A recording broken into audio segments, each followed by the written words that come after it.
And now the next distinguished guest is Chairman of Israel-Kazakhstan Chamber of Commerce and Industry, Mikhail Rowe. Welcome, Mr. Rowe. Thank you, Ian. How are you feeling now? Great. I enjoy being here. I think it's one of the most important events in Central Asia, maybe in the world, because from this event can start new opportunities to affect on our life in the world. Great. The first question, let's start from the potential of agriculture in Kazakhstan. While we are the ninth largest country in the world, we have like rich, vast lands. What do you think about the potential of agriculture? Fascinating. Yeah. It's, for me as Israeli, to drive across Kazakhstan and to see the potential, it's wow, it's big, it's huge. As your president said more than one time, we can feed more than 1 billion people. True. But we have to close the gap between the potential and the implementation. And for this, I'm coming here with the Israeli experience, with the Israeli story of 100 years, how a small country on sand without water established empire of agriculture. And I believe that the conditions in Kazakhstan, especially Almaty, Jambul, Turkestan, Kizlyarda, and maybe even Maginstau, are very, very similar to Israel. Last week I was driving over the Basi area inside Turkestan. Oh. And I'm looking and I say, this small piece of region is to half of the region of Israel in agricultural land. In Israel, we are irrigating 150,000 hectares, or the Basi is 75. So you have, from all this small region, feed 5 million people and do export at least $1 billion. So it's fascinating, the potential. Only thing is now to do the implementation. For this implementation, really as Israeli, I'm calling everyone, come to Israel. Israel is very open-minded country, everything is open. See our experience. And you don't have to copy, you have only to adapt what is right. And I believe you can do it. I believe you can do it. Kazakhstan, if will do the implementation of the potential, will help the world not only in food, it will change the climate in the region. When you irrigate agriculture that you can do with your water, it will change the climate in this region more. You have, if you are looking on the future and you see the threat of shortage of water all over, it will happen, it can happen also in Kazakhstan. You're taking the Israeli experience when a small country without water doing so much agriculture. We found solutions. It's not mega solutions, it's mini solutions, regional solutions. Like what, for example?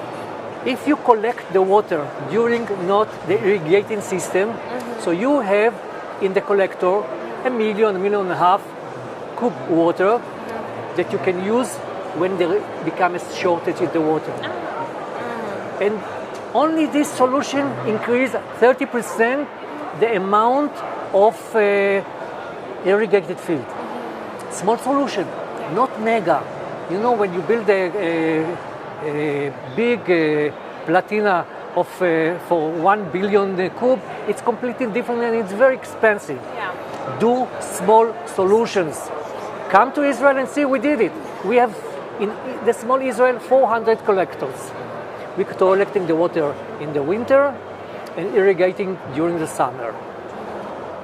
You have water not only in the tunnels and in the rivers. You have snow. Collect the water of the snow. The Nabatic people did it 5,000 years in our region. 5,000 years ago, very simple people did it. So now, from this system, you can implement here and to solve a lot of problems where there is a shortage of water. In the future, there will be problems, how you say, God will help, there will not be problem with China, with Kyrgyzstan. You will have a local solution in your hand. Yeah, right. And it's beautiful because it can be done. Kazakhstan's potential is enormous. And after 20 years of driving all over Kazakhstan, I fall in love in Kazakhstan because of the potential. It's one place in the world that no one ruined yet the land. The Uzbekis ruined their land because it's very intensive. The Chinese, and one place like this in the world is Kazakhstan. It's Kazakhstan. So let's do it. Let's feed the world from Kazakhstan. In which areas Israel and Kazakhstan might cooperate? In agriculture. It's agriculture. It's in water system. It's, for sure in medicine, in high technologies. I see your young generation in the cities. Yeah. Wow, they jumped 100 years of gapping between Soviet mentality and modern. Right. We have to do it in agriculture. So this means education, empowerment of the farmers, and in this issue, Israel can help too. And as President Tokayev said, let's talk with each other. Let's communicate. I admire his mission, and we are in your hand to help this process to work out. Now, for example, in Kazakhstan, our agriculture and farmers also surviving with subsidies.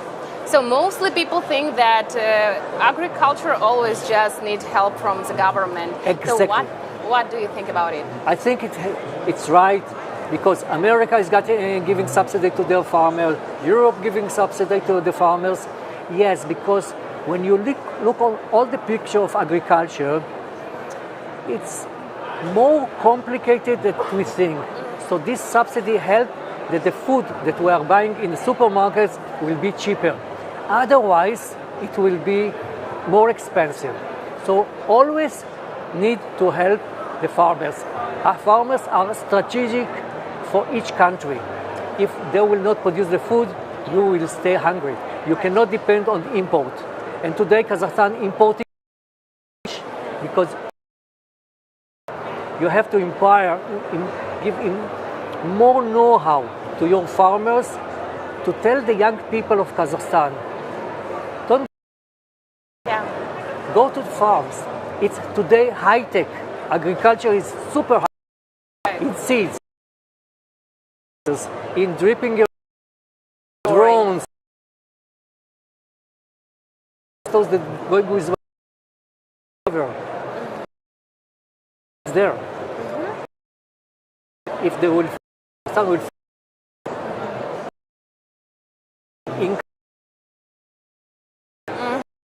So have time. Pleasure to talk. Thank you so much. It was our last international forum. We thank you for joining us and watching us. Stay tuned. Bye.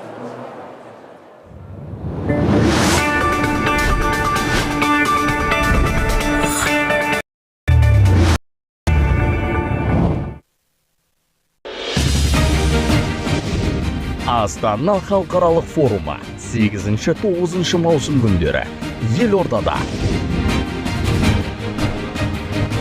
Сыртқы саясат және халықаралық қауіпсіздік, тұрақты даму, энергетика және климаттың өзгеруі, экономика мен қаржы тақырыптары бойынша ауқымды